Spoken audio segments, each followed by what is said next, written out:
important. I want to thank you guys for coming to our event today. Our first event in our program series, Stand Up, Speak Up.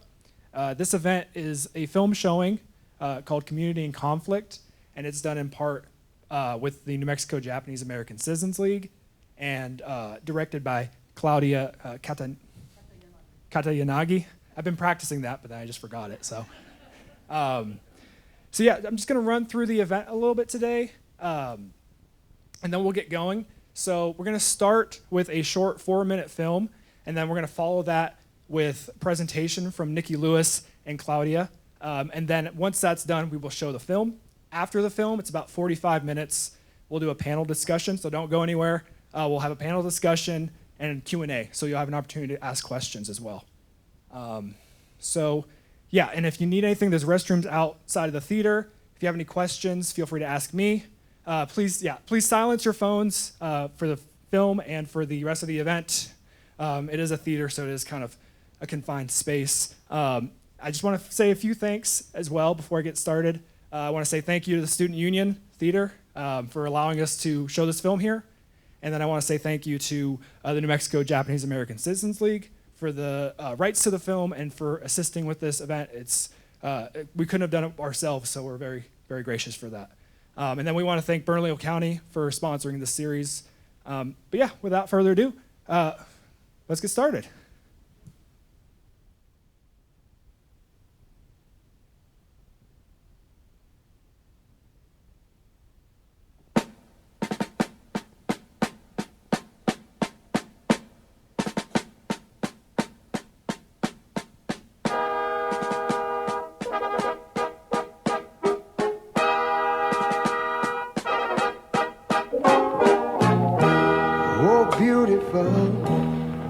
Our heroes proved in liberating strife.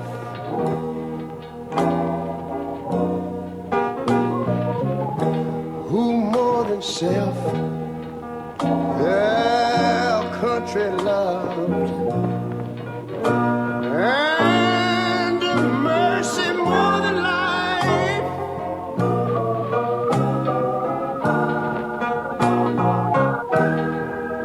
America,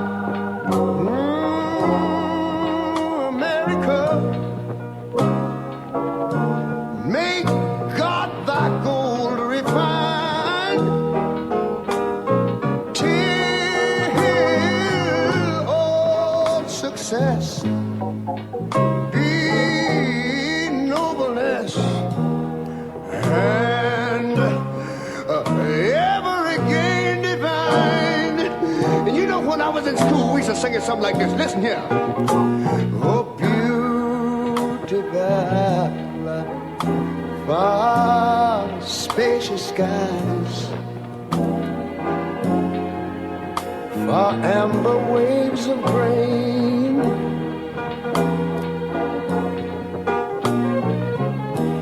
far purple mountain majesties, over the fruited plain. But now wait a minute, I'm talking about America, sweet America.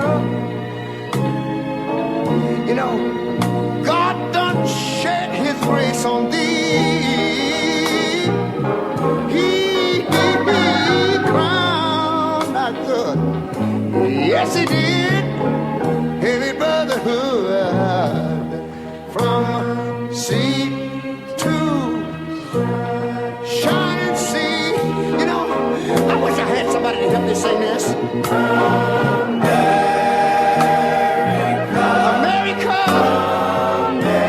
I love you, America.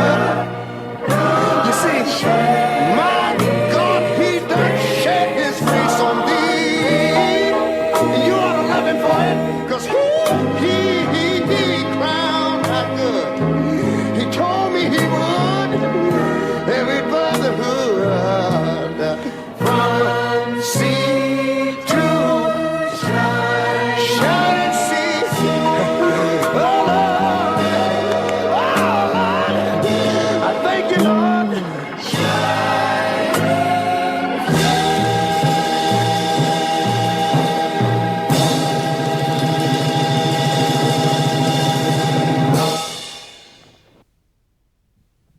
I'm very low tech. You know, I'm from the 20th century. I'm Nikki Nojima Lewis, and I'm artistic director of JCL Players, a readers theater group that gives performances throughout New Mexico on aspects of the Japanese American internment. And we always start our performances with these slides of images by Ansel Adams, Dorothea Lange, from the National Archives and from our private collections. I am also a newly minted co-producer of this film. You know, this is my 40th anniversary doing theater, but this is my first experience with documenting our stories through film. And I'm so grateful to Claudia Katayanagi and to this series. I am also the 2024-2025 recipient of the Holocaust Museum and Intolerance Museum's Upstander Award. So many thanks, and it is very much our time to stand up and speak out. So the reason we stopped our slideshow at this map of the camps is because it shows many of the states which had confinement sites, the type of camp stories that most Americans are, after 70 years, more than 70 years, familiar with. But, oh, and there I am with my mom on the, in Minidoka, Idaho, where I spent 4 years of my childhood. But the state of New Mexico was highlighted because today's theme is about a completely different system of incarceration that existed during World War II. And that's what this film is about. And I would like to introduce you to the director, Claudia Katayanagi, who made her way all the way from the Bay Area here, and will introduce her film to you and conduct a post-play discussion. Thank you. Thank you. Thank you, Nikki. Thank you very much. And thank you to Nathan Johnson, the head of the museum, for inviting us here. I've shown this film already at the New Santa Fe International Film Festival and the Santa Fe Film Festival. And last, is Patricia here? Patricia? Showed it at the Folk Art Museum, and we had a very lively post-screening discussion there too. So I came to do some. I'm working on another. I've financed my films through grants, which are now endangered. My first film is out there. So, by the way, there are books and DVDs out on the table. So after you see the film, if you want to share the movie with other people, you can get a DVD. And there's a book called Confinement in the Land of Enchantment. And it talks about the 4 different internment camps that were here in New Mexico. And I've been to all 4 of them. I filmed there for my next film. It'll be called Exiled, the real internment stories. And historians sometimes make a distinction that, yes, these were the incarceration camps. My folks from California were brought to Topaz, Utah, all the way there. And I've filmed at Topaz, and I've walked the path. And people, Japanese Americans, go to these camps on pilgrimages to see where their folks. It's like going to Dachau. I mean, you just go, oh my God. You walk the path, you realize how desolate the places are. I mean, I cry. I've gone to some of these camps. I'm filming it, and you just feel the pain, right there on these sites. So I came to New Mexico, and I was doing research on Lordsburg. Lordsburg is where 2 men were shot and killed in Lordsburg. There was a man killed in Topaz. He was walking his dog. A stray dog came, he adopted him, walking his dog, and they shot and killed him. So I'm part of his name is Okasa, and I'm part of that committee. And so I went to all these camps, and that's how I met Nikki, and she told me, there's a story here. So I delved in, and I was captured by the story. So anyway, without further ado, let's just watch. Thank you very much for coming. And questions after the film, please feel free to ask. Thank you.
The State History Museum has a history research library and photographic archive. We have historians come in there to research, and we were periodically getting questions about the internment camp, and we had nothing in our archive or library about that.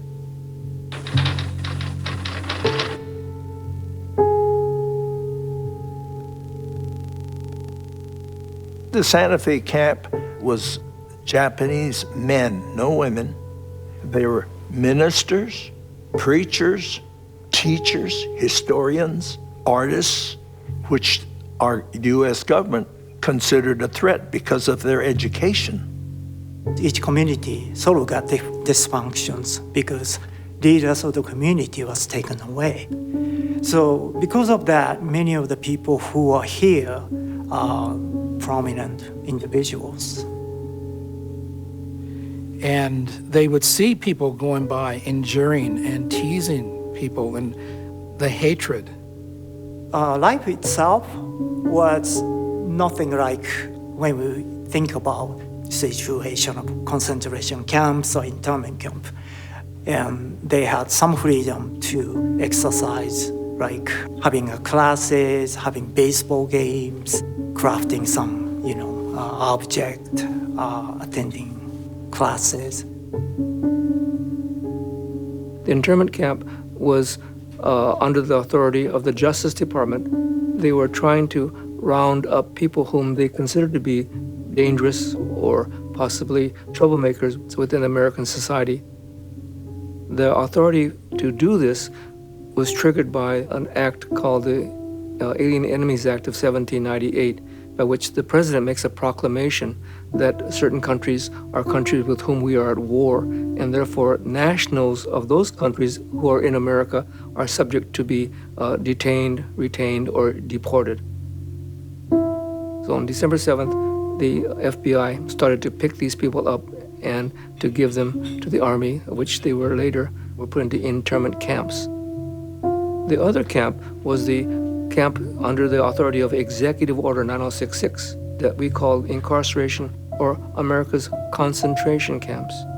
Here, any or all persons of Japanese ancestry could be picked up and were in designated areas on the West Coast and the southern half of Arizona. Here, the total came to about 120,000 persons, and they included not only the remaining Japanese nationals who were not picked up under the Alien Enemies Act, but their families in terms of the mother and children and other Isseis as well. We were all picked up, taken to Gila River. And then from Gila River, my father was picked up and taken to Santa Fe. Frank Shokichi Ando was a farmer, but the problem occurred where he was very articulate. And when he talked, groups came. He felt it was wrong. It was wrong for the government to put him in a camp or put the families in a camp. 4,555 men were incarcerated and interned here in Santa Fe during World War II. And they were of Japanese descent. How does that make you feel? What if it was you? We were released from Crystal City and we moved to Carrizo Springs, Texas, 10 miles from the camp. In my senior year in high school, my principal, Mr. King Moss, asked me what my plans were after graduation. Mr. Moss, a United States Marine who made most of the major island operations in the Pacific, I explained to him we had no money, but I was going to become an engineer. In the spring of 1951, Mr. Moss took me to Texas A&M's high school day where he introduced me to key contacts. He introduced me to the director of student labor and to the other military counselors. I had friends there. I graduated with my degree, and I was most proud to graduate with my Air Force commission from Texas A&M. After 4 years in an internment camp, I learned a lot from Mr. Moss. A wounded Marine veteran in 1951 who went way out of his way to help a young Japanese-American boy. When we moved to Albuquerque, I heard of Santa Fe and I said, wait a minute, Santa Fe sounds familiar. My father was in some kind of a camp there. So when I inquired about the camp, no one knew. Or if they knew, they didn't want to speak up. It was like it never happened. The only thing was my father told me a lot of stories about the camp, different men that he met in the camp. And so I started inquiring at the city. Then I found out, yes, over the hill, down the slope, was the Santa Fe internment camp where they held Japanese men. A lot of people are living in homes in Casa Solana where the camp was, and not a lot of people remember that it was there.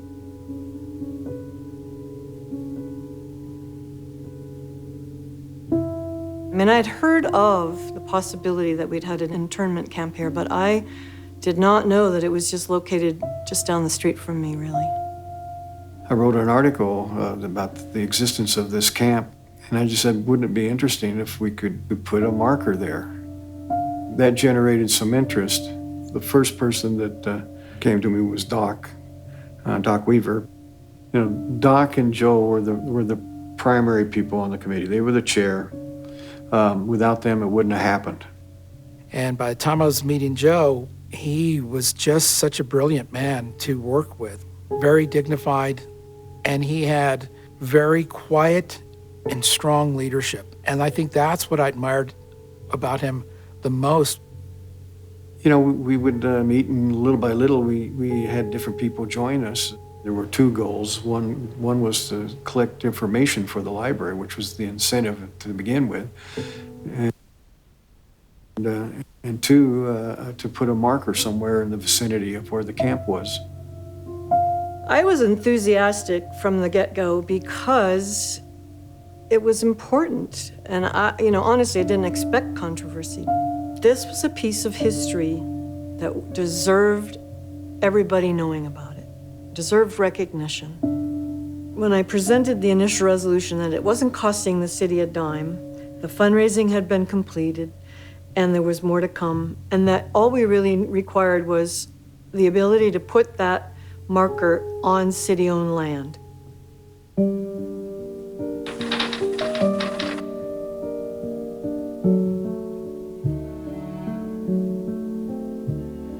She introduced this in, I believe, August of 1999, and immediately there was some pushback on the whole idea, number one, and then the size and scope of the monument, because really the city has not dedicated anything quite so large. We started to see some division happening. And the word monument just hit the fan with the veterans and the families who lost loved ones in the war. The historical marker is saying something happened here. This is what happened here. We also had a board for the Office of Intercultural Affairs. They felt that what the committee wanted may not be entirely what the community wants as well. Everybody wanted some sort of depiction, some sort of remembrance that this actually happened in our community, and that a lot of people didn't know about it. So that's what was going to be important with this whole process, was then educating the public about this really did happen. And it's kind of been pushed aside. Now is the time to honor that this took place in this town. The troops that came from New Mexico were, to a large part, those that were stationed there in the Philippines and that had to participate in the Bataan Death March. They were hours apart between the attack on Pearl Harbor and Manila. And they held out there until April. But between December and April, the American soldiers that were in the Philippines didn't get any new provisions. They were running out of food. They didn't get any new medical supplies.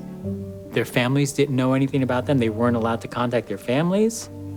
They had to surrender because MacArthur left, because the United States basically abandoned them, because they were basically orphaned and all alone. I mean, they were called the battling bastards of Bataan, right? So then now they get back to America and they think everyone's forgotten them again.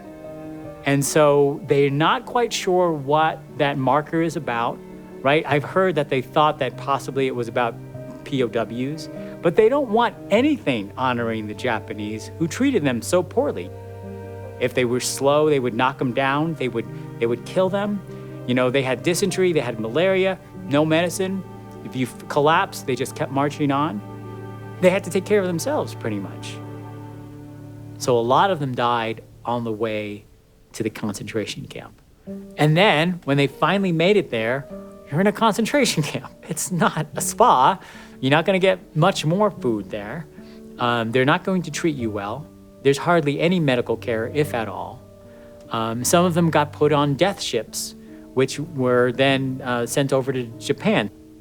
A lot of people died on those ships too. So the Death March in many ways was just the beginning of this horrendous ordeal. My dad, for years, did not talk about this part of his life. And in fact, I can remember when he told us for the first time some of the terrible things that had happened to him. And he referred to the Japanese as Japs, without a doubt, without a doubt. It must have been right around Pearl Harbor. And then we were sitting there in the living room, and all of a sudden he just opened up and just started talking about the day that they attacked, and he got into it. My dad spoke with his hands, like, and the Japanese planes were doing this, and you could see their faces and their scars, and they were strafing us, and they were bombing us, and we opened fire on them, and we just sat there and listened, and even my mom was like shocked. And then after that, he was a lot more open about it, but it took all those years for him to do that, to share. He shared bits and pieces here and there of things going on during the prisoner of war camp and like the hell ship, but no, not like he did that day to get into the actual battle. I do know that he supported the idea of the camps, the internment of the concentration camps for the Japanese, either whether they were citizens or not. He felt that at the time of war that was a decision that the president could make, and that it was a good decision in light of everything that was happening. The question of the marker, though, is a little different, because the marker talks about history, and it talks about, you know, a fact. There was a camp here in Santa Fe. I'd like to think that he would make the distinction between a marker that shows history versus the internment camps themselves. I was working with the city of Santa Fe at the time, and that's when I had first heard about the internment marker and the plans to erect one in memory of the Japanese Americans that were interned. And at first I didn't like it. I don't know what I was thinking. Dad said, whoa, wait a minute. That was a mistake. He said, that's the biggest mistake we ever did. He said, they did nothing wrong. And my dad says, yeah, I don't know why these other guys are feeling that way. They're just not thinking straight. My dad didn't have that animosity towards the Japanese. He said it was wrong for them to take their businesses and round them up and put them in these locations. He says they were American people. They weren't Japanese. They were Japanese descent. He wanted to do everything that he could in support of the Japanese people, of the Japanese Americans.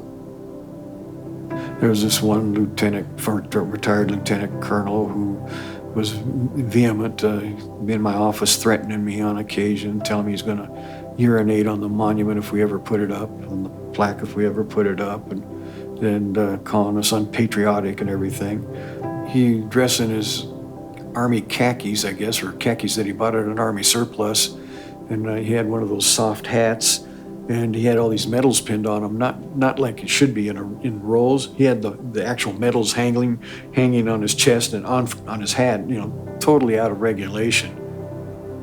That's what did not make it easy, is the fact that there were still soldiers alive that had gone through that experience and had a bitter taste for the Japanese and their systems.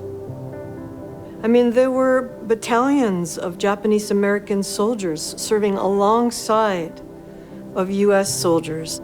The Japanese Americans who were there, and the Bataan veterans, and even the Filipinos, who helped out the Bataan veterans during the Death March, they all share something, and that's trauma, right? They all had major trauma in a different way, and it doesn't let them see people for who they really are.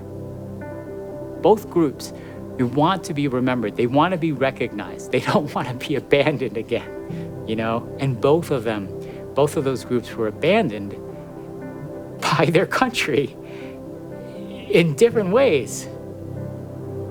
It was a travesty what took place under the Japanese Imperial Army in terms of the Bataan Death March and good number of local New Mexican boys. I mean, this is a state where a lot of folks went to war. It was a good way to serve your country, but also to earn a living, essentially, and get an education when you come back. And, this is a poor rural state overall, and that was what a lot of folks did. When this measure was introduced, on one hand, I was aware of the Japanese Americans that had been interned and the horrible injustice of those internments. But at the same time, I was also representing a district that had many, many veterans. So initially, when I was approached by the different veterans groups, I pledged I could never vote for something that would dishonor you. People are very reverent, and I included, toward the Bataan Death March survivors. That's a big thing here. We had so many valiant soldiers and efforts in that war. And in no way was this marker an attempt to disrespect ever any of that valiant service.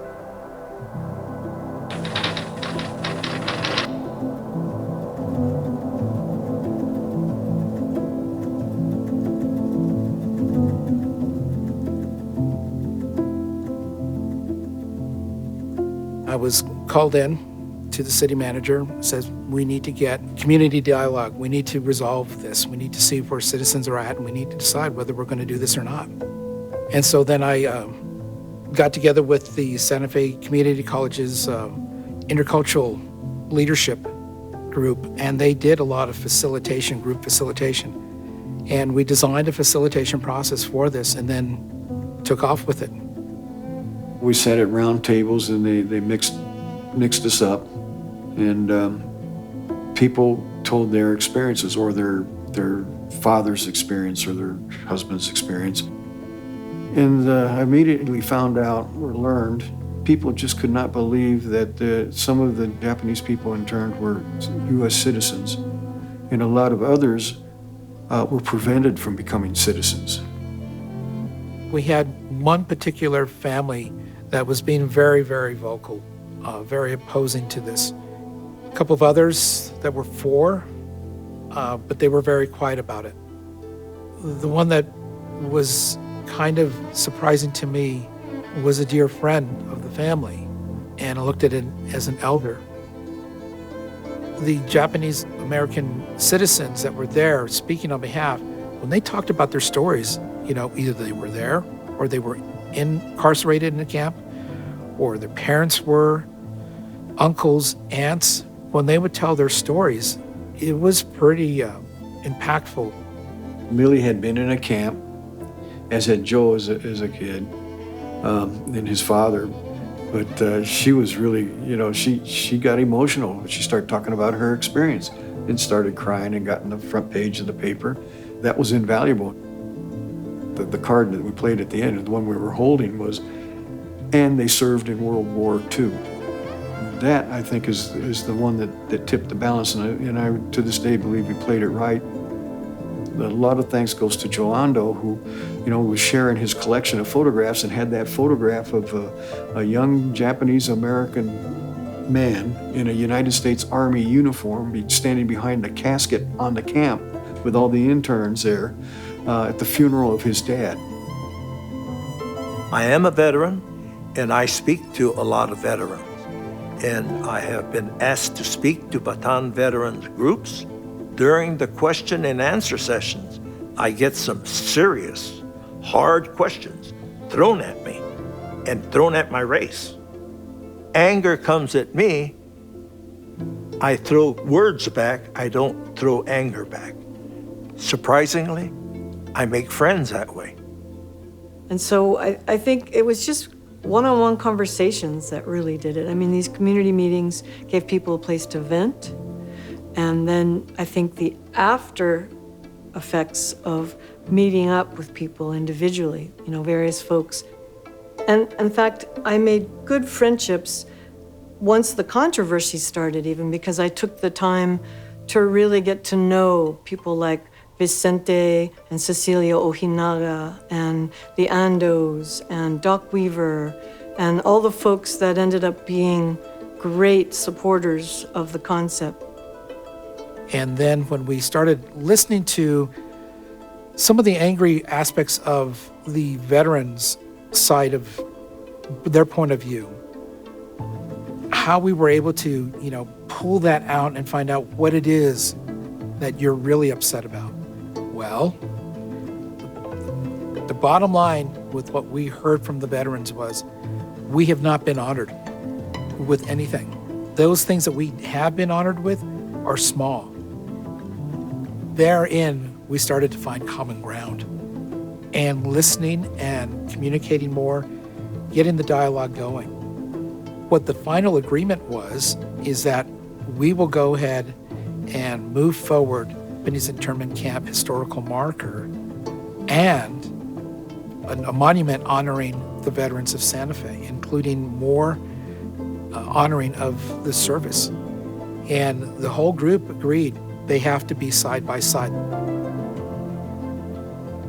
The Bataan marchers deserved a monument in Santa Fe, and I guess because we were doing what we were doing, all of a sudden it became obvious that they didn't have one. They should have had one years ago. That meeting that Gerard organized confirmed in our minds that we had the majority of the community behind us. Still, the city council was a problematic thing.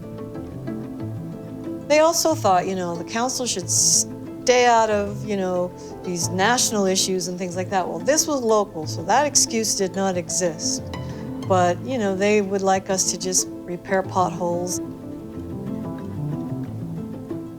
It was time to heal, for crying out loud. It's time to say, hey, that was in the past, and we got to move forward and try to get along and make the world a better place for our children and their children and their children's children. When I'm representing my district on the day-to-day development and things like that, I try to be a voice for my constituents. But when I am bringing forward an initiative that's either a social or civil rights issue, I am looking to do the right thing. And to me, it was a no-brainer.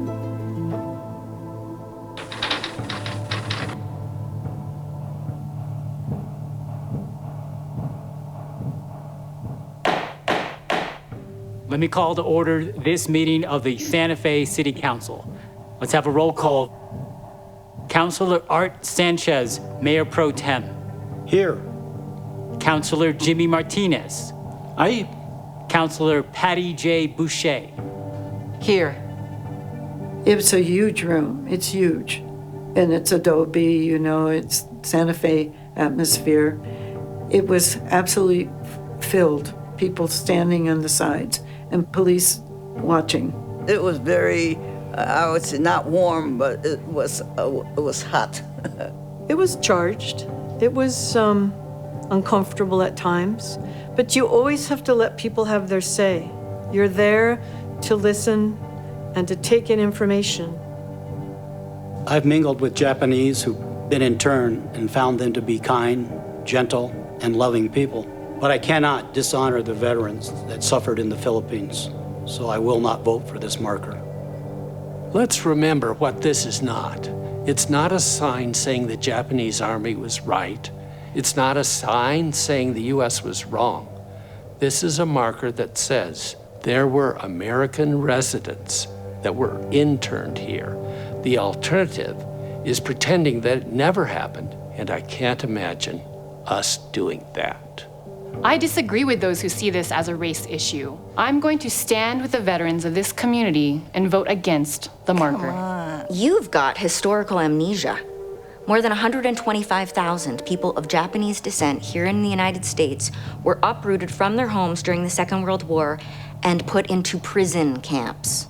We didn't round up Italian Americans or German Americans. They bombed Pearl Harbor. Let's have some order here. We knew where the no votes were. We knew where pretty much all of the yes votes were, but one. Carol Robertson Lopez had not played her card yet. I think she was leaning towards yes, but the way she told me, I'm still getting it all together. I'm conflicted. I was prepared to vote for this marker because it commemorates a historical event. This is not simply a marker, Counselor. Yes, I know. Because veterans began calling me and describing the marker in an entirely different way. I was prepared to vote against this marker out of respect for older people and these veterans. But it is historical, and it's saying something that did happen.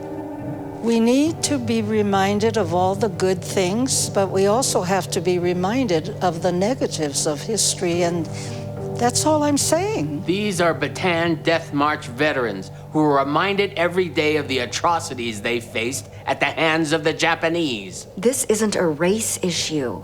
I don't think anybody who's done the research and worked on this historical marker is taking away from what the veterans gave to this community and to this country. The council will vote today on a resolution to create a veterans memorial. Everybody also wants to make sure that the marker is done in a respectful and tasteful manner. And I remember, you know, as we were just sitting patiently waiting for the announcement, the final count. I would like to call for a vote. Councilor Chavez. No. Councilor Montano. Yes. Councilor Sanchez. No. Councilor Moore. Yes. Councilor Martinez. No. Councilor Boucher. Yes. Councilor Whitted. No. Councilor Robertson Lopez. What was hard for me is I looked out and there were so many men and women that were my elders that I respected so much. And I knew that that night I would be disappointing many of them. Councilor Robertson Lopez. Yes. As she then voted yay, I thought, we're good, because we know the mayor is going to vote for it. The vote is tied. Under the rule, the mayor breaks the tie. I, Mayor Larry A. Delgado, vote yes. Your vote has kicked the Bataan veterans right in the teeth. One of the family representatives was very vocal throughout the votes and, chiming out his misinformation. Some of it was hate-based, and it was called out by other members in the audience, which had to be gavelled. But when the mayor gave his reason why, he was pretty emotional. He was very upset. And I thought he was really well-spoken that night, and he spoke from the heart. And he spoke about his town, and he spoke about the need to be on the right side of history and recognize history.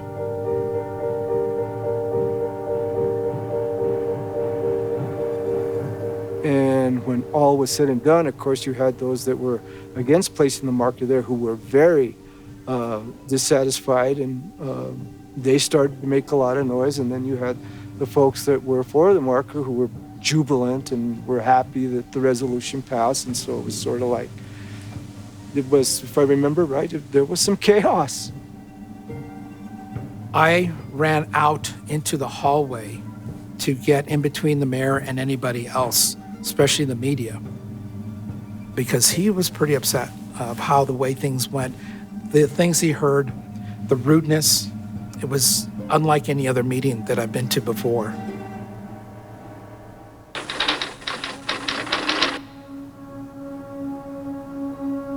I've always said history can be taught in all kinds of ways. You can write books, you can give lectures, you can give tours, you can do community activities, you can do this kind of thing.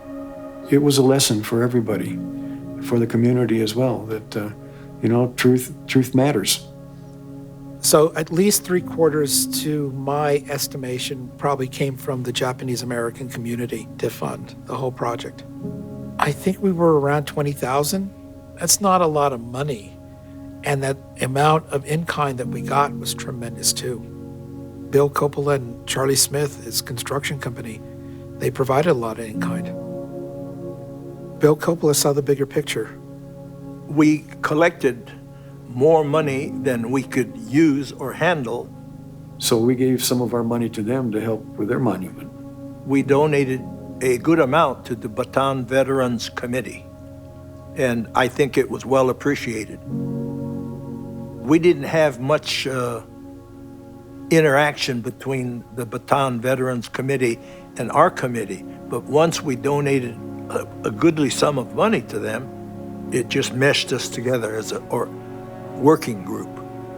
I think the idea always was to use the stone because it would be something that was durable and would be there and have the sense of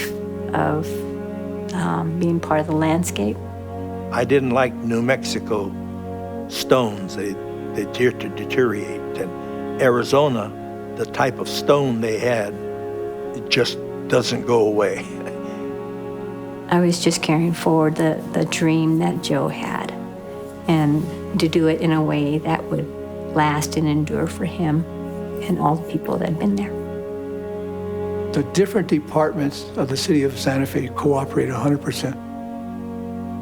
I was able to help JCL and also the committee to have directional signs put up by the city. And Mr. Delgado's very supportive of what we were doing about the Santa Fe internment camp. The site itself is overbuilt with houses and a school, but the hill isn't, and you can look down and maybe picture that that's where the camp was. I can. I have done jobs that have literally changed communities. I love that when I get done, my landscapes are all unique in themselves, that if you're looking at my body of work, you would never know that's a Faith Okuma. It matters to me. It really is about letting a place live on its own. And I'm sometimes lucky enough to be the one to help.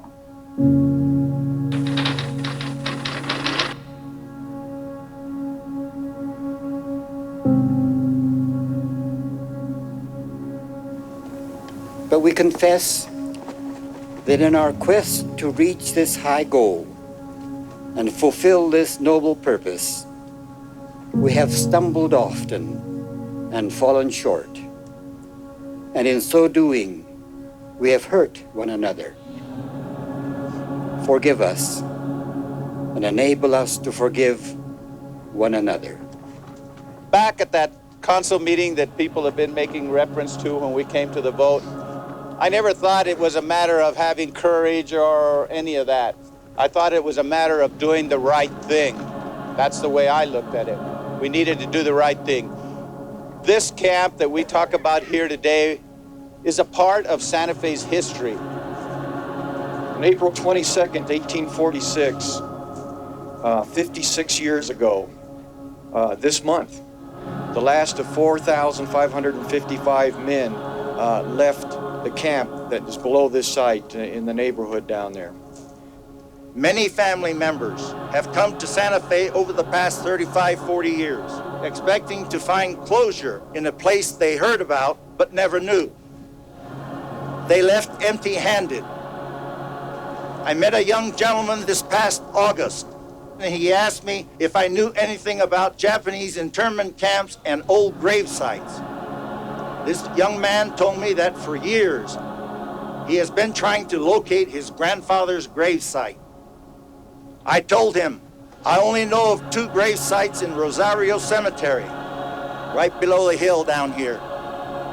A Yoshikawa and a Sudo. After a dead silence, he looked at me, he said, my name is Victor Sudo. That is my grandfather. Many people that were involved in the recognition of the history of this community also understood that it was important as a healing, as a population, as Americans, that we recognize what happened and what occurred, that we actually imprisoned Americans, Japanese Americans, right here on our soil. When the wind blew like this, at the time when we were in the camp, we never stayed out here like this. We stayed in the barracks. Oh, it was dusty, I tell you. I remember everybody milling together and just happy and hugging each other. There were a lot of people from out of town at that banquet, Japanese Americans, mostly relatives or descendants that wanted to be there. And it was a very joyous affair.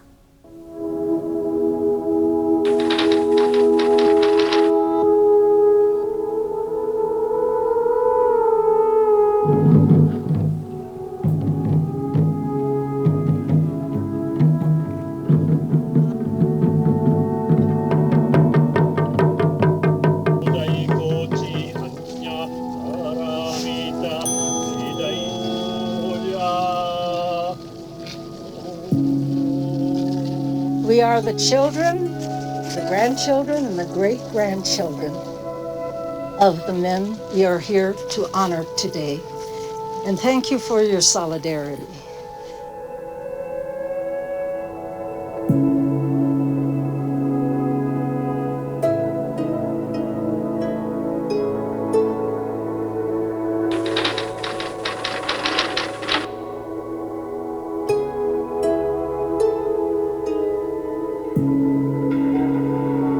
Ambassador Fujisaki.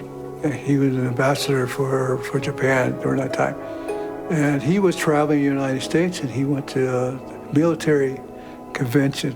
He made a speech to the veterans there in Texas, and he apologized. He took a big risk of being an ambassador, representing the Japanese government, and all these years, Japan never admitted to anything, never apologized to anything before. He was a brave man to do that. He apologized for what happened to the people at Bataan Death March. He apologized what happened to the POWs.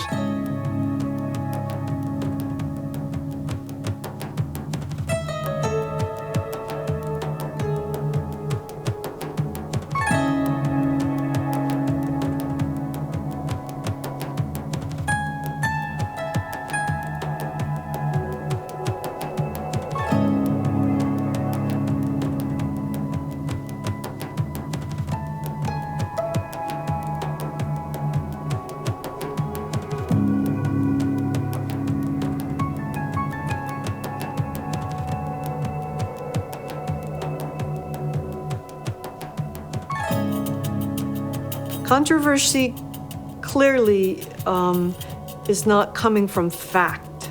It's not fact-based, it's emotional. And people need to vent those emotions, clear the air, and, come together. And we did all of that. And now we have a marker up the hill.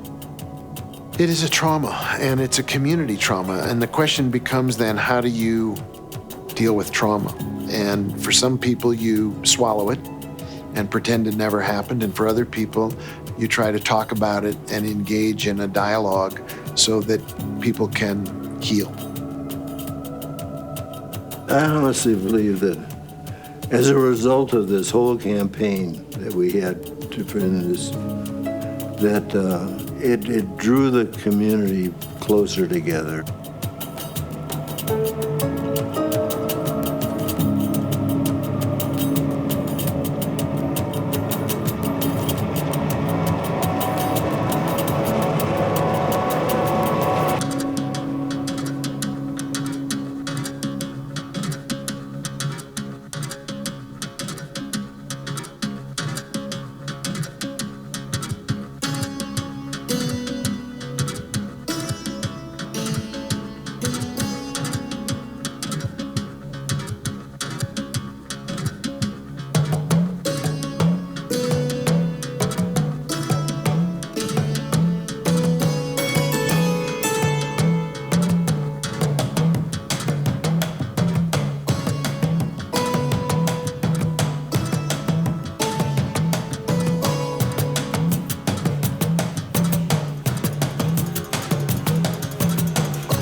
Okay, we're good now, right? Okay, excellent. So thank you again, dear audience, for being with us this afternoon.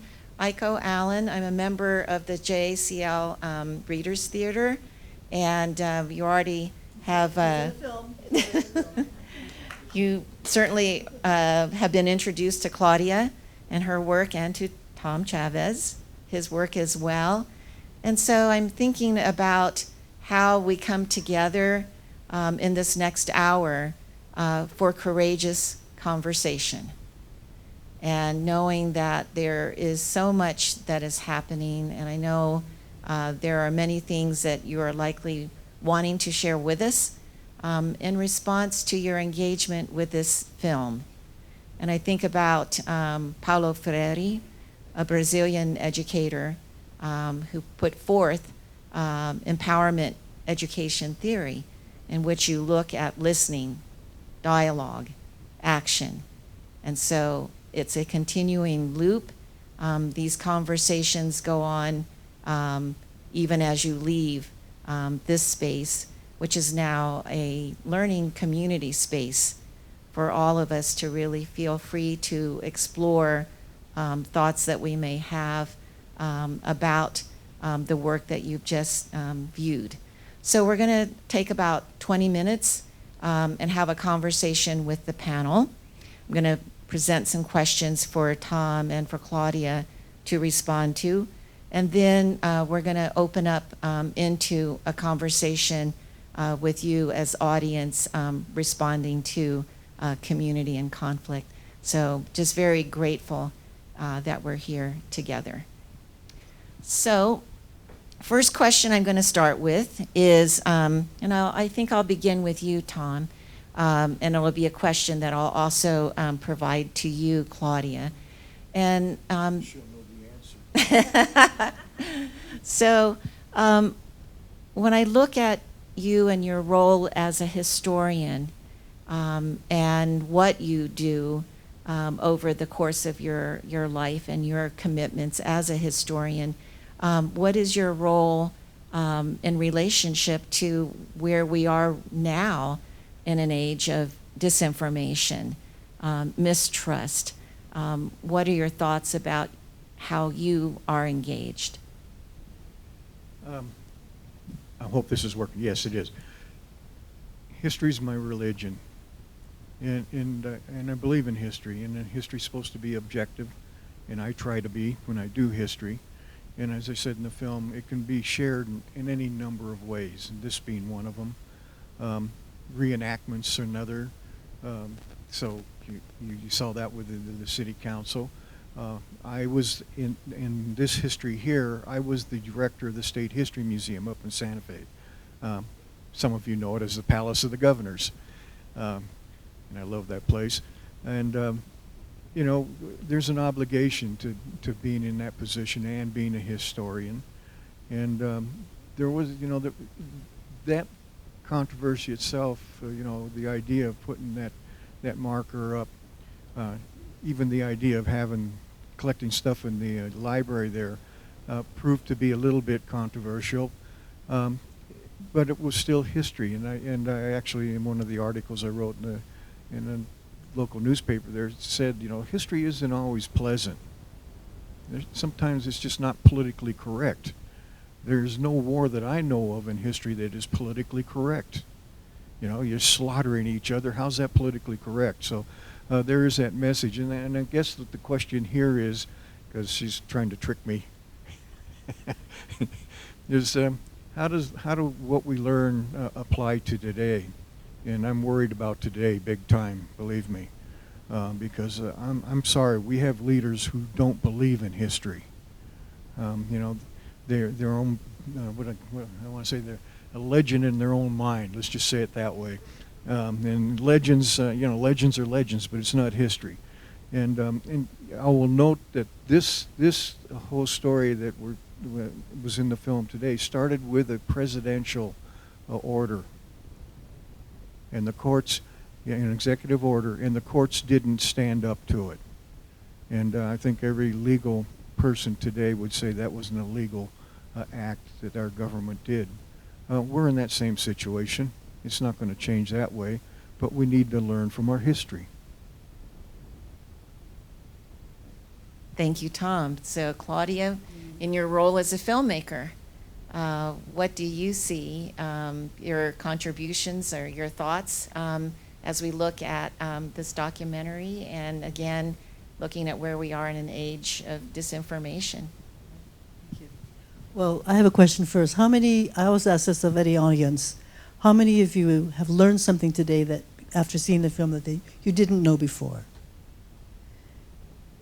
Thank you. Well, that to me is motivation for doing these doing documentaries about history. These are just laying out the facts. And in fact, even before Executive Order 9066, they had already, before Pearl Harbor, before martial law was even declared in Hawaii, they had already arrested many of those priests you saw who came to Santa Fe. There were 10 shiploads that came from Hawaii. And they came through San Francisco, and then my next film is about those people who were arrested in the internment camps, and that's how it came to Santa Fe. But to me, it's like history. There are parallels, and we I see it at the end. If you read the plaque, it said, the lessons of history. We always say we're condemned to, if you repeat history, we're making the same mistakes, and that's sort of what's going on now. But like this handband, you stand up, and we have been to, there are many demonstrations going on now of people going, we don't accept, these people firing people indiscriminately and taking advantage of, well, anyway, we won't get into too much of the politics. I want to keep to history. But the challenge, to me, every person here has a story to tell. Every family in this audience has a story. How did you come to Santa Fe? How did you and so I would encourage you all, and if there are any young people here, to go and record your family's history. Talk to your grandma, your grandpa, and just get their story. You'd be surprised when you get people talking how many stories you didn't know about your own family. So please go record all your family's histories. I continue to, my next film, I'm subject to the government, it's a government grant that I get, it's from the National Park Service. My next film is part of the National Park Service, while the redress movement after where the government finally apologized. They apologized. There was a formal apology in 1988. And they apologized that this was indeed, incarcerating all these people was indeed wrong. My mother has a frame, the apology framed in her house. And, but it took many people to speak up and go. They had commissions, similar to the committee, the council meetings. The Japanese from all over the country stood in front of commissions and they told their story. And that encouraged people, the Congress, it took a lot of work, but it took, there was a formal apology from the US government and acknowledging the wrong. Of course, history is not repeating to a large group of other people. And so the Japanese American community today is out demonstrating, because nobody came out to speak up for us when our families were imprisoned. So we feel we have an obligation to go speak out for immigrants, for people who are being incarcerated. I've gone to I'm part of a Sudo for Solidarity, and we originally were going to bring, Sudo are the cranes, the folding origami cranes. And so we were going to fold 122,000 origami cranes and bring it to the White House when Trump was imprisoning all these people and stopping people from coming into the country, and just show our support, for other immigrants who are facing this kind of discrimination. So yes, that's the relevance today. Is like you learn from your own history, and you kind of want to help out. Anyway, sorry, I went on to a bit long. Thank you, Claudia. Let's see, I have my wonderful timekeeper out here, so she's saying 10 minutes, okay. So yes, just thinking about this, Claudia, and the remarkable Black poet Michael Harper, has a beautifully titled collection of poetry called History is the Sound of Your Own Heartbeat. And so just thinking about how we're here in this space together, Feels a little strange for someone who's a community activist. You seem kind of far away to me, and I'm up here when I'm usually just with everyone, and so we on the stage are with you. So I think the question I want to turn to, Tom, is, you know, in terms of looking at the process of dialogue and what was happening as you were engaged as a co-chair for the committee, what was the most challenging aspect of the process to you leading up to the marker approval? Good question. When I think about it, I don't think there was anything that was challenging in a sense that it was disappointing or anything like that. I was a historian that put out a fact that there was this camp here and that we should know about it. Basically, that's what I was saying. Collect it for the library there in Santa Fe so we could answer questions, inquiries, but then put a marker on the spot where the camp was placed. And then there was resistance. But I want to clear something up. It wasn't the veterans versus us. Joe Ando's a retired colonel in the Air Force. Doc Weaver was a retired colonel in the Air Force. I was just a Spec 4 Army brat, but I'm too a veteran, Vietnam era veteran, and so it wasn't veterans against us. The problem was, how do we deal with this sensitively with the community of still surviving Bataan death marchers? These are the men that went through that. And we're dealing, like Joe Ando, he had been in a camp as his father was in the Santa Fe camp. So there was still living memory of this event. And it was an interesting process. To me, it was an educational process. When I wrote more than one thing to the newspaper, because I had an operative at the newspaper let me write articles for him. That helped.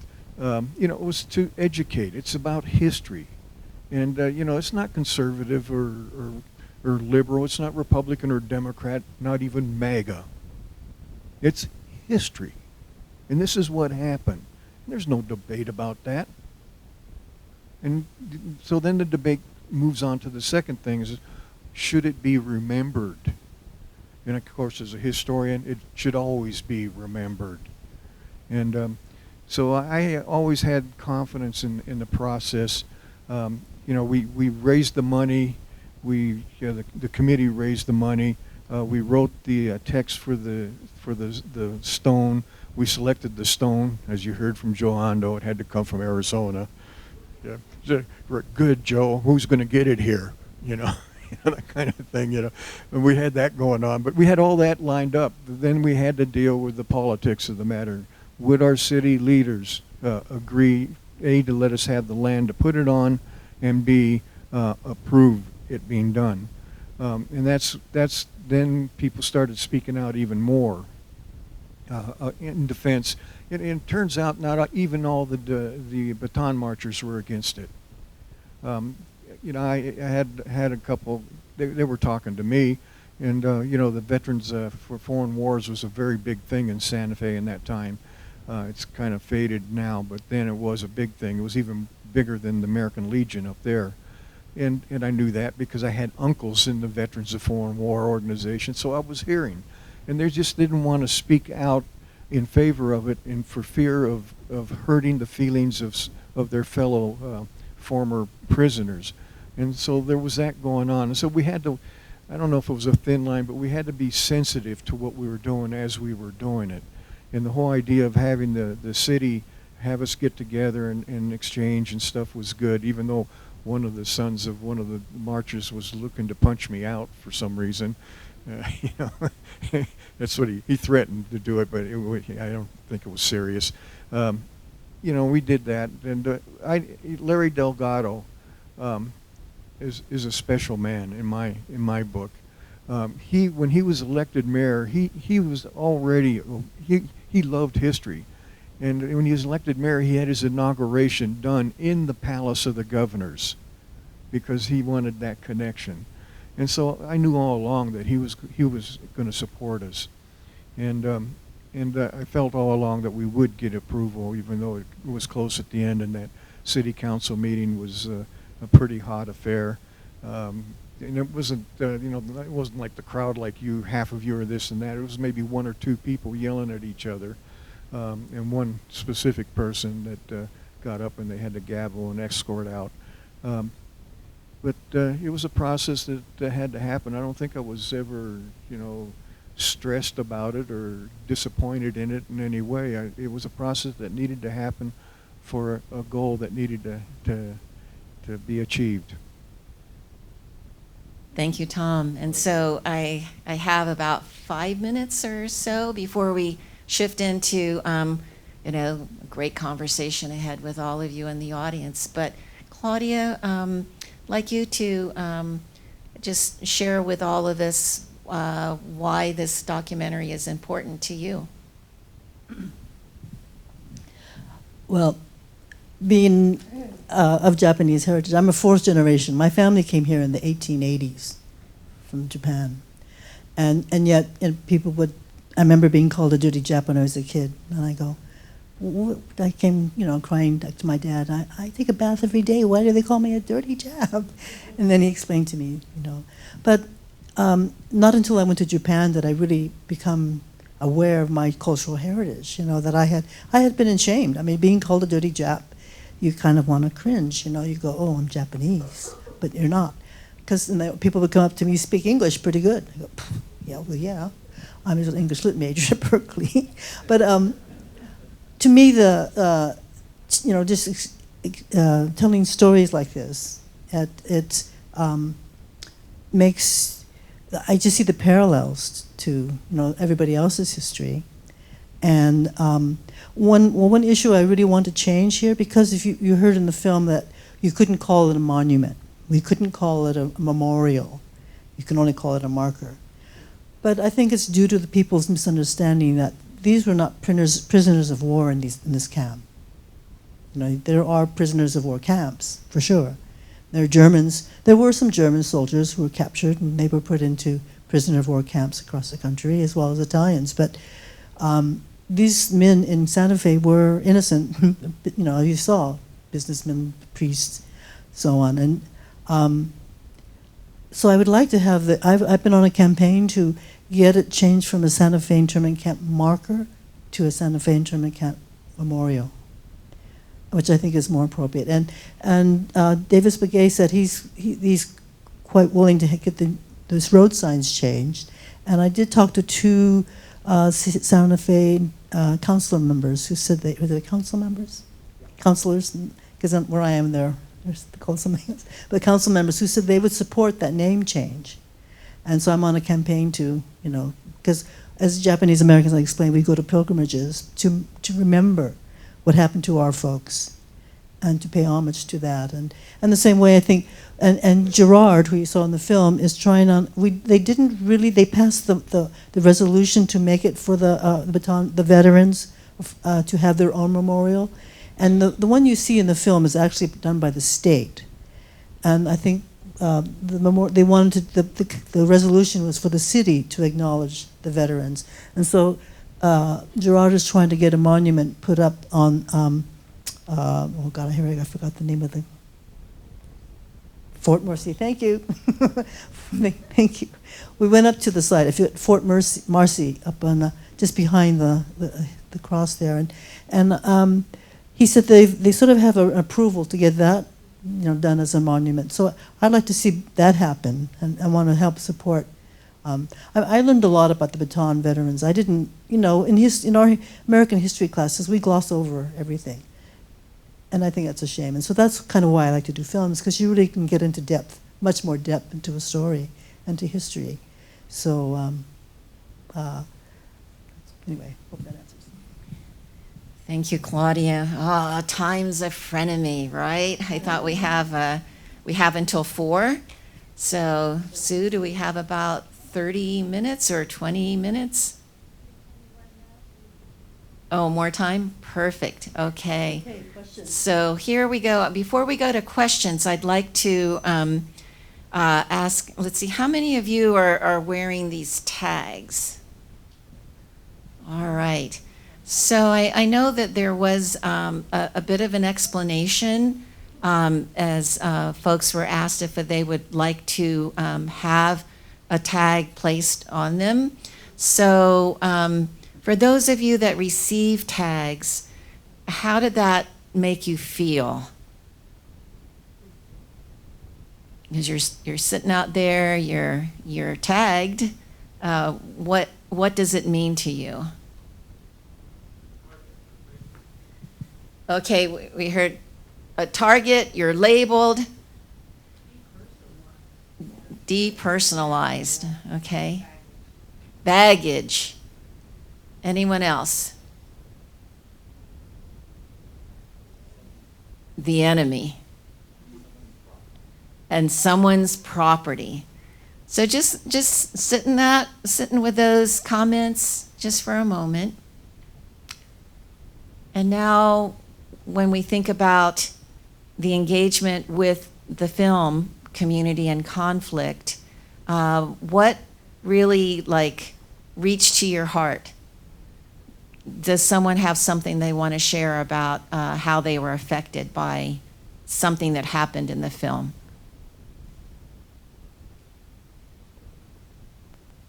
My name is Susan Page. I'm a retired lawyer and a mediator, and I was impressed to see that you called in mediators to make this work. I was curious as to who they were because I probably know them. But what really made me cry is when they said the money left over was offered to the I want to say the other side, but it is the other side, and that's kind of where things got better. And it's true, money talks, and I like that. I thought that was great. So it's Susan? Yeah. Susan, all right, thanks for that, Susan. Tom, do you want to respond to how mediators were called in? The city of Santa Fe went to the community college at Santa Fe, and they had a system set up, and so that's where that came from. And I'm gonna disagree with you a little bit. It wasn't us and them. You know, I'm a veteran too, so I understood that, and so did Joe, and so did Doc, and our committee, of course, understood it because of that. And so it was easy for us. We raised more money than we needed. By then, you know, we were trying to be sensitive to each other, and we knew some of them supported us, and so it was just a natural. You know, we'll help you get yours. Thank you, Tom. So another person out here in the audience, I thought, courageous conversation, something that struck you about the film personally, some aspect. Well, we're waiting for the mic to go there. I did a previous film called A Bitter Legacy, and I try to use art to really express a lot of concepts. And I start the film with an artist who she made a replica of a tag of every person who was incarcerated in these camps. And she hung them in towers to represent each camp, the 10 main camps you see on here. And when you see this piece of art, it's huge. And anyway, that's in my first film about A Bitter Legacy. And to me, it was like people say they see their father's name on this tag. This tag. My family had a tag number. They first went to they had assembly centers before they went to the incarceration camps. So they just had a dedication, and I saw the Katayanagi name on the plaque in Tanforan, and I have come from a large family. So this went from my father, his brother, it was amazing. It was just very moving to see your name transfer from the tag to a plaque. So anyway, I just wanted to mention that as emotional. It was quite emotional to see that. Thank you for that.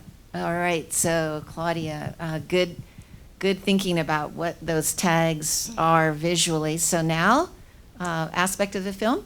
Thank you. Is it on? Good, okay. Christina Flanagan from Santa Fe. They're closer to me, okay. Christina Flanagan from Santa Fe. What touched me was when the councilwoman talked about the need to process the emotions, and then then they could work together. And in Santa Fe currently, we're having a lot of trouble processing emotions around the Soldiers Monument. And I've been part of those conversations, and they've been going on for years, really, at least 5. And the first question that you raised was about the age of disinformation. And disinformation is based on emotion, and that we all have. And so I guess, first of all, it touched me. This really helped because I could feel the emotion that I felt when I read the book When the Emperor Was Divine. I don't know if any of you know the book, but it just rips you apart. And seeing the dog say goodbye to the family and what happens, oh my God. Anyway, how does one now process emotions is the question that goes through my mind.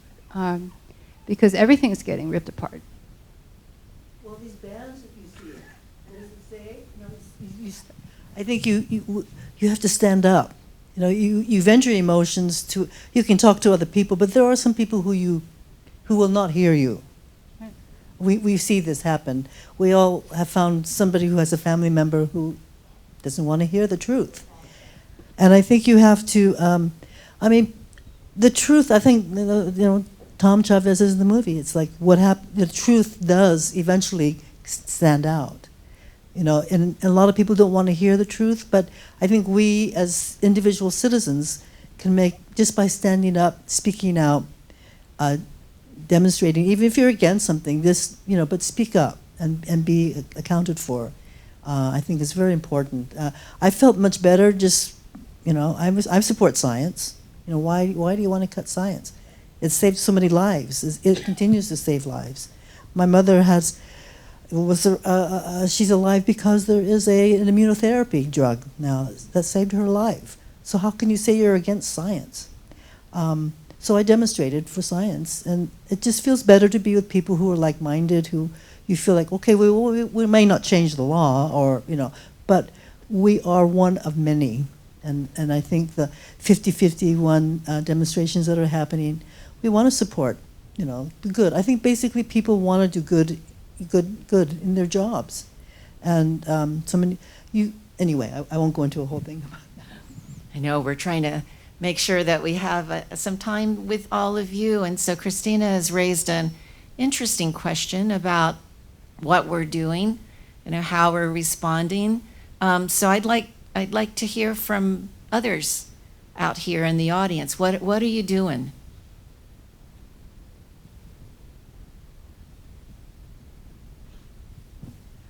I have a question. My name is Lisa Parlato. I'm wondering about the use of the term internment versus incarceration, because I know that there's been more of a push to use the term incarceration rather than internment, because internment really minimizes the history. So I wanted to hear what your comments were about that. So as far as that may also dovetail with what you're asking, how do we, what are we doing? So properly identifying the truth of history, starting there. What are you doing? What are you doing? What am I doing personally, yes. as far as in reaction to what is going on? What is going on now? You mean what is going on now in politically mm-hmm. and whatnot? Mm-hmm. I volunteer at the New Mexico Holocaust and Intolerance Museum, working with primarily with students in anti-racist and regarding the history of anti-Semitism and other genocides. Also, my husband and I are members of Indivisible, the local, well, actually, it's all over the United States, but it's community activism regarding what is happening now in terms of injustice issues. and we are part of the local chapter here. So, so that's what I'm doing personally. Well, but I do have a question about that. The terminology is I have real an answer for that. truth-telling. I have an answer for that because I tried to stress in my first film that the 10 main camps, we want to call them incarceration camps.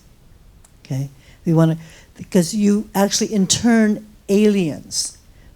That's what the Alien Act was for. You intern people who are not citizens, and that's why we use internment camps.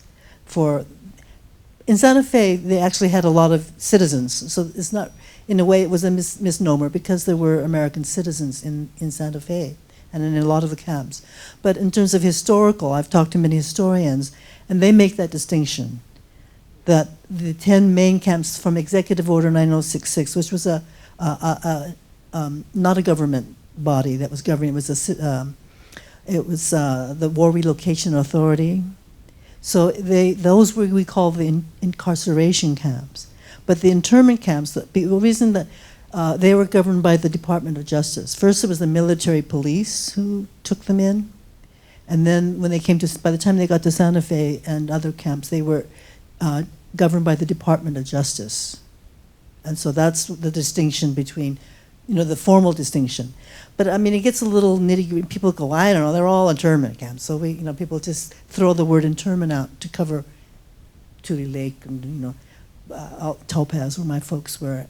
So part of it, I don't go around correcting everybody to saying, no, those were actually, but to answer your question, that's the main distinction of incarceration versus internment. Okay. Thank you for that, because language is important and does so much to bridge or to shift perspectives.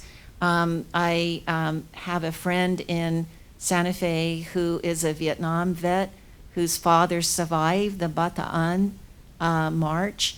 And so he always asks that I also share with audiences that we have that while we hear Bataan or Bataan, he was born in the Bataan region. So he said, please let people know that it is Bataan.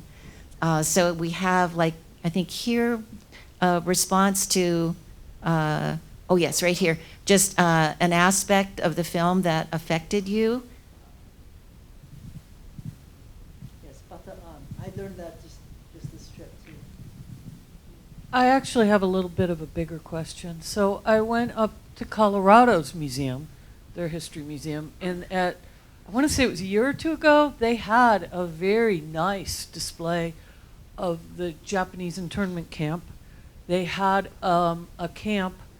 It was the Colorado History Museum in Denver.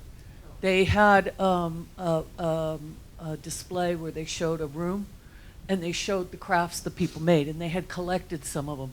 And there was something about actually seeing how little they had and the toys they made for their children that made you aware of the deprivations they were under. How they were carving out of sticks to make their kids' dolls, and sticks that they picked up off the ground. And in your film, you touched lightly on they could do crafts here. But if I had not seen that display in Colorado, I wouldn't have really realized what those crafts look like. So I'm wondering if there's anything in New Mexico that we are trying to collect any of those artifacts or show what their lives were like, because at least what I came away from Colorado and Denver was that it was not good. I mean, it wasn't Nazi concentration camp, but it wasn't good. So is there any effort on that part to show that in New Mexico? I don't know of any, although the Museum of International Folk Art has an exhibit up right now about, I don't know, prisons in New Mexico, and they're showing crafts and stuff. I don't know if it's extended to the internment camps, though. Do you know? Well, you see, in the film, you see, I mean, these are people who have got nothing to do. Imagine you're just picked up and sent off to these camps, and so a lot of men to turn to arts because they had the time. But there are a lot of poets, writers. There, in terms of the Japanese American National Museum in Los Angeles has a collection, quite a good collection of some of these art pieces. I think there was a museum in Lordsburg, still there, and there are some pieces that were created. I mean, carving was one way to. I mean, what do you do when you have no tools? In Topaz, I do know that they allowed. There was an art supply company. I can't think of it now, who actually made paints available. So that's how some artists were able to have paint classes, and some artists did do some paintings, and some of those pieces are in the movie. In fact, A Bit of Legacy, you see some of the paintings done by an artist, very important artist there. But art is one way of trying to express your anguish in the pain. My dad managed to. I mean, they had to scrape the wood, the scrap wood, and yet they still have managed to make some art pieces out of that scrap wood, and even little pieces of furniture to make, because it was very scarce. And my grandparents would always, and I was like, why are they keeping these pieces of wood here? But it's just like a leftover from being in camp. It's this piece of, the fish cakes you get in Japanese stores, the pieces of wood that they were on, they would save that and use that to build things. They saved all sorts of crazy things. I don't know, did your mom save? Well, you should also hear about Aiko's family history too. So, time always a friend of me. So I think we still have, we have a. I don't know whether it's going to be a question or just a thought about how this film has affected you. Right. You need to keep these programs going and educate people, because discrimination really does not have any bounds. A dirty Jap can be called a dirty Jew. These tags are like the yellow star and the Auschwitz numbers on inmates on camp arms, and it does reflect an otherness, a property, whether it's Tutsis and Hutus in Rwanda, or Shia and Sunni hatred, or all of this discrimination against one group is discrimination against humanity, because there's no such thing as a lesser person. And if we divide people into groups and say, well, this is otherness and they don't belong, and it's just a universality of discrimination, and your work is so important, and it reflects the conflict of other groups and discrimination too. So thank you for this. Thank you. I know we were talking earlier just about what you're doing. We're hearing the word empathy rise in many channels, but often to me, we have the catalyst of seeing a film, seeing a reader's theater, and it's wonderful that you're hearing about what Claudia is doing, what Tom is doing, Nikki with Readers Theater, of which I'm always happy to be a part of. And I go work with you. Tell about your work eventually, but I think what I want to look at is,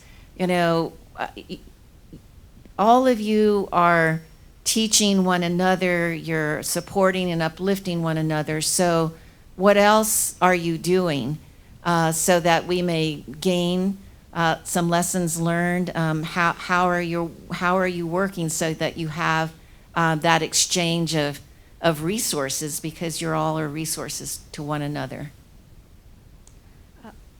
So I have, I'm starting with Indivisible. I just started. I'm starting with Indivisible recently, but I wanted to say that I found this because I was going to the Holocaust Museum, because it reminds me, it's always been a favorite of mine, because it reminds me how when we show hate to anyone, it just keeps consuming more and more. But I also wanted to make sure, I wanted to see how people survived that type of separation. So that's what I'm looking at for all the inspiration of history, to kind of push myself forward, because people survive the situation we're in now. And as you said, history repeats itself, especially since a lot of youth don't seem to remember it because we weren't there. So I appreciate your video because I really, or movie, because I need inspiration from our past of survival, and I think it reminds us what happens when we other people that are different from one of us, and it just seems to be escalating, especially in our current political environment. So I wanted to thank you and ask that more of you share those stories, and I will be asking my grandparents and whoever's around still. Thank you. I'd just like to acknowledge you as a filmmaker. It was a very beautiful film.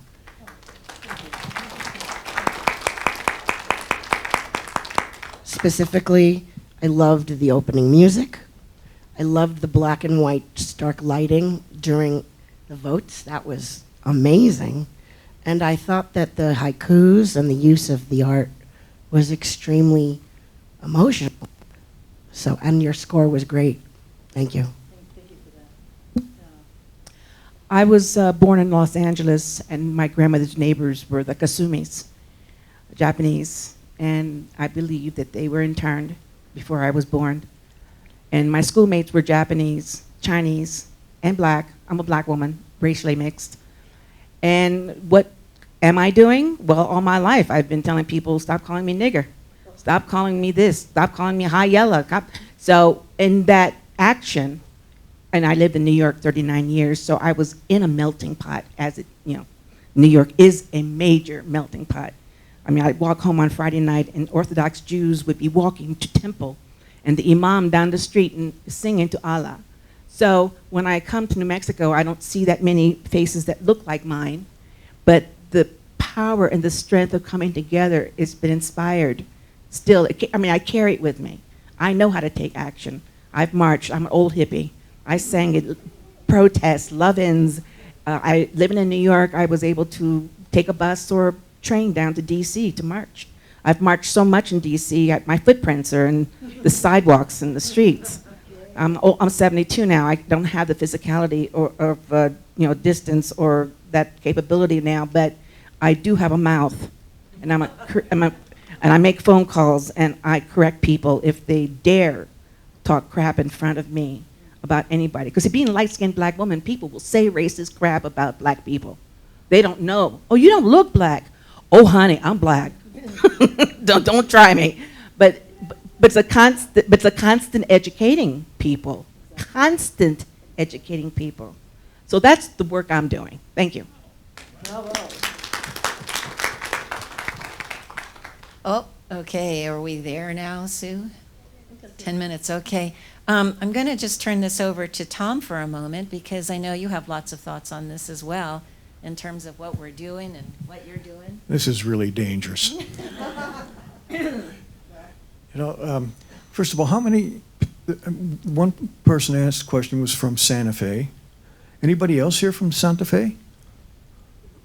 Well, thank you for driving down here, first of all. I'm kind of used to that road too. We need a monument to all of us who.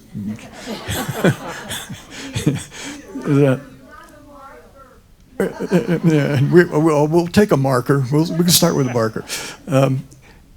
You brought up the controversy in Santa Fe, and I'm saying Santa Fe correctly, right? Right.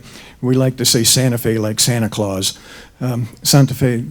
And for those of you who don't know, there was an obelisk in the center of the plaza. It was torn down. It was an obelisk put up in 1868 to honor Civil War soldiers first, and then after some thought, they decided to put a panel up to those soldiers who fought in the Indian Wars, and used the word savage in that text, and that created a controversy later on in our time, and the savage was chiseled out maybe 25 years ago now. I was director of the Palace of the Governors when that happened, and it was interesting that the newspaper made a mistake and asked one of the vendors under the portal. I was responsible for that program under the portal, and he asked a Pueblo Indian about it, and the Pueblo Indian said, "Of course they're savage." All right. Silence, right? Here's the thing. The marker, the obelisk was torn down because on Indigenous Day, because Native Americans didn't want it up because of the word savage that had been chiseled out. And here, now let's get into a little history, because we get to the emotions of all this. There's a difference between nomadic and sedentary Native Americans in history. And the nomadics raided the sedentary. In New Mexico, Apaches and Comanches also raided Pueblo Indians.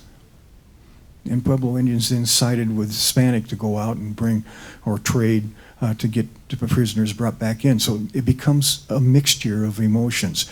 It even gets more so because I would argue that not only was that obelisk taken down, but there was another obelisk that was attempted, and then a statue was taken, and then red paint was thrown over a statue of a Franciscan priest who had a Hispanic name.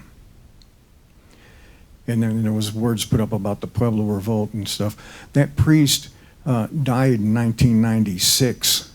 He was a current Franciscan. He wasn't like, and so these people who did this now had become racist. They saw a Spanish name with a Franciscan, and so they was going to denigrate it. But the context of all that was Black Lives Matter, where monuments were coming down throughout the South. And the irony of that is those soldiers, the majority of those soldiers who fought the Apaches in the 19th century were Buffalo soldiers, black men in the United States Army who were given the worst jobs out west and had to deal with, the most dangerous things. New Mexico right now today has more Medal of Honor winners per capita than any state in the Union. And that's mostly because of the Buffalo soldiers who received those medals.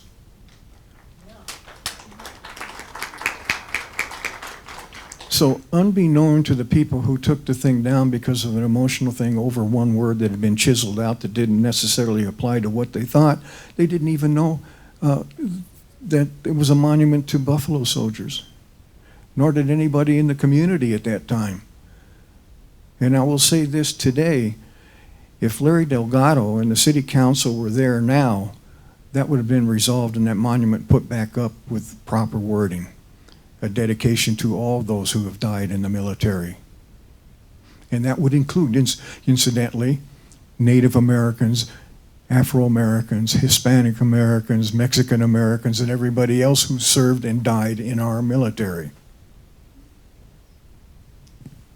Thank you, Tom, for just again providing context historically. And Nikki, I would hope this doesn't put you on the spot. We've had many conversations. Here's something I want to ask you about, because it's been an inspiring quote that I carry in my heart when we talked at a point where we were talking about, how do you rise out of being discouraged? And you shared with me a quote from the remaining living judge at Nuremberg trials. And so if you would share, what that quote was and how you came upon it, actually. Well, I'm an oral historian. Okay. And my plays are really, I use the real words of real people. And then I arrange them in certain patterns and certain narratives. But I have always loved quotes. And, I love cliches. And I think it's because I come from immigrant parents who, embraced cliches in learning the English language. So my favorite quote, and I have tons and tons of quotes that I love, but the one that I live by now is, "It takes courage not to be discouraged." And you may know that this comes from the last living, he's no longer living, but the last living prosecutor of the Nuremberg trials. Because when I was a little girl growing up after camp in Chicago, I was part of the diaspora that did not return to the West Coast. And so I grew up in Chicago, and I didn't know any Japanese Americans, except for my mother and my uncle. I grew up, and I'm an only child, I grew up with loud ethnic groups, immigrants. I grew up in a Jewish neighborhood. I heard Yiddish all the time, mainly screaming out the window. My best friend was Italian, and I was taken into her family. And I grew up, my Girl Scout leader was Irish with 6 children. As I say, I was very Europeanized. And my piano teacher was the former conductor of the Vienna State Opera. You know, an immigrant, a refugee, teaching little third grade kids like me, playing wrong notes on the piano. So that is basically my orientation. And when I saw this man interviewed on 60 Minutes just a few years ago, and he said that with all that he had been through, that his last word for living was to not be discouraged. And I thought this was really wonderful because I didn't have to be a big hero. I didn't have to run into burning buildings to rescue people or jump into rivers, you know.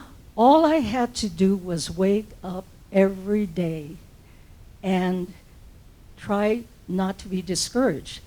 That doesn't mean you're not going to be disappointed, you're not going to be dismayed, you're not going to have your heart broken.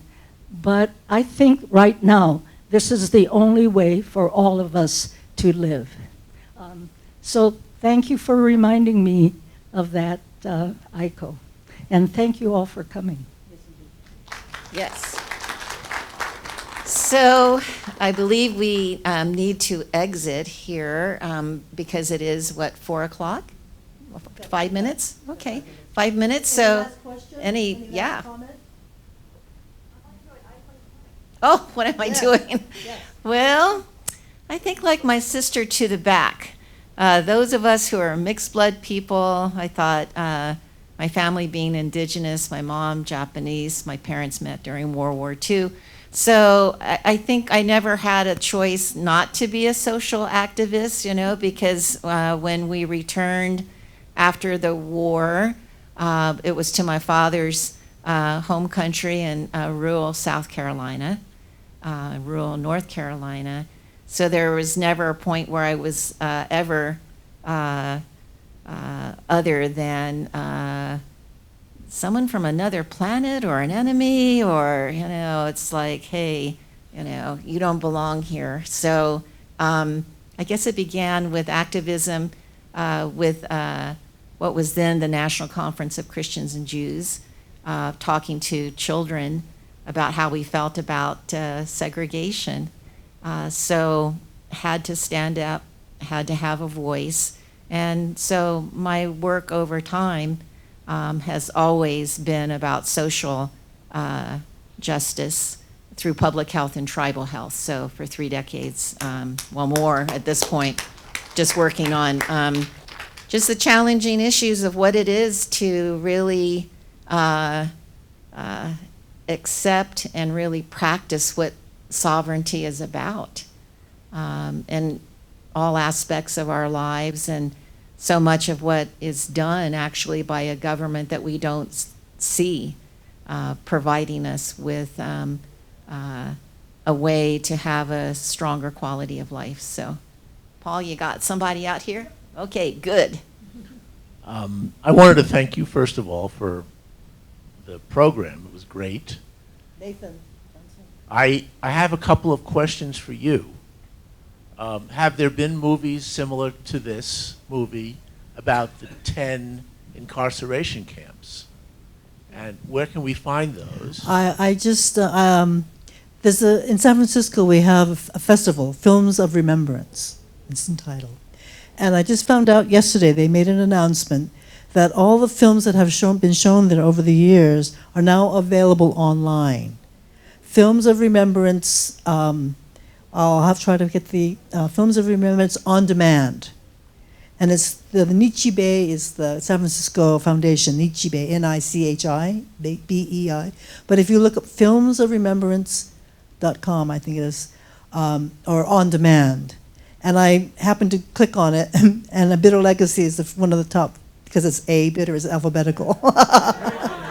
So you see an image from my film, and you can learn a lot from watching those films. A Bitter Legacy talks about incarceration camps, and also there are citizen isolation centers.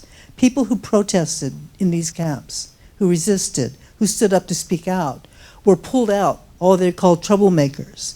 And so these troublemakers were put into these citizen isolation centers. You notice that they were citizens. I mean, actually, if you look, the government couldn't call us citizens. They called us non-aliens. And Norman Mineta says in the film, A Bitter Legacy, what's a non-alien? It's a citizen. Well, anyway, these other films are available. Films of Remembrances on demand.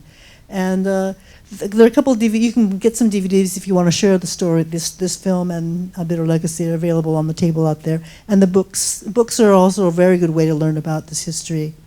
And the Japanese American National Museum has a lot of books and films available. What else? Just the new museum? Yeah, I think pretty much. And if you go to my website, I'll start listing all the places you can go to. There's a lot of books that you can learn about the history. There are a lot of universities have Asian history departments now. I gave my very first talk in front of a class in Seattle. I don't talk. I'm behind the camera. I don't talk. And now here I am giving talks. So, I really want to thank everybody for coming and being willing to learn. And I think education is the way you reach young people. You talk, you learn the real history. You educate even people who aren't young. Oh, I didn't know about this camp. I didn't even know there was an internment camp in Santa Fe. I've heard that a lot. Yes, we're all young. I'm getting to be elderly now, but I'm still young at heart. And I think, I love making films because it helps to educate people. That's why I asked you the question, do you learn something from watching this film? And I think the more people are willing to learn, that they may be willing to talk to each other. And I think that was the main message of the film, is that you have conversations, and that's how you get to know, you venture emotions, but then you get to know each other and realize that, okay, maybe it's, it's a way to resolve some conflict. And, you had another question? Well, a couple of other questions. Yeah. You had, 4,500 people living in these houses in Santa Fe.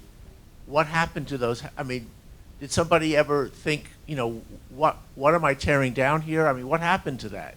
That's not part of your film, but it'd be interesting to know. No. And also, the other question is, when they were putting these people in the internment camp in Santa Fe, were there any objections to what was going on at the time it was going on? What, in Santa Fe, you mean? Yeah, exactly. No, of course not. I mean, who was...